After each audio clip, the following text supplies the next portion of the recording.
पाठ 8 क्रिया। आत्म साक्षात्कार के दो मार्ग हैं। पहला है निस्वार्थ कर्म का मार्ग और दूसरा है त्याग का मार्ग।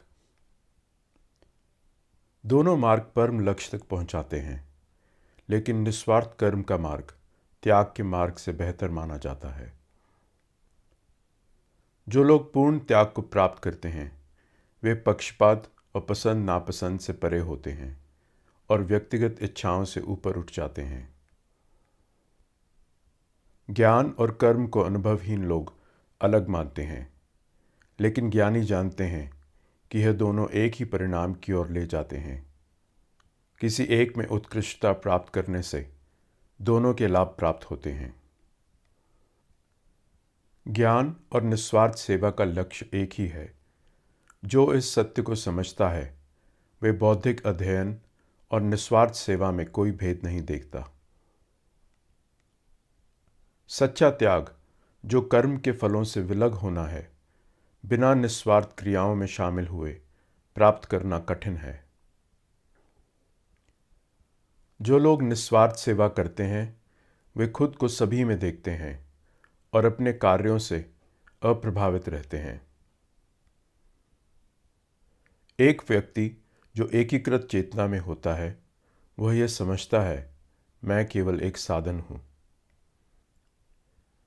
वे समझते हैं कि देखना, सुनना, खाना, बोलना जैसी क्रियाएं केवल उनकी इंद्रियों का संसार के साथ संपर्क है और वे इन गतिविधियों से खुद को अलग रखते हैं।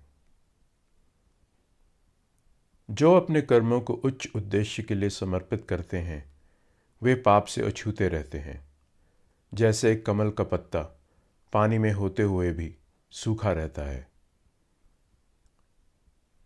एक सच्चा साधक आसक्ति का त्याग कर देता है और अपने शरीर, मन और इंद्रियों से कार्य करता है, आत्मशुद्धि के लिए, बिना परिणामों से जुड़े हुए।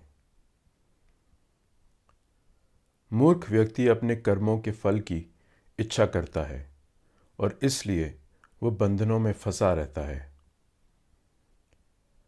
जो आत्मनियंत्रण प्राप्त कर चुके हैं और आसक्ति का त्याग कर चुके हैं वे अपने भीतर ही संतुष्ट रहते हैं। वे ना खुद कार्य करने के लिए प्रेरित होते हैं और ना दूसरों को प्रेरित करते हैं। प्रभु कर्मों या उनके परिणामों का कारण नहीं बनते। यह हमारी सच्ची प्रकृति की अज्ञानता और उसके प्रति हमारी प्रतिक्रियाओं से उत्पन्न होते हैं। प्रभु मानव कर्मों में शामिल नहीं होते और ना ही उनका न्याय करते हैं। यह अज्ञानता है जो लोगों की बुद्धि को धुंधला कर देती है और भ्रम पैदा करती है।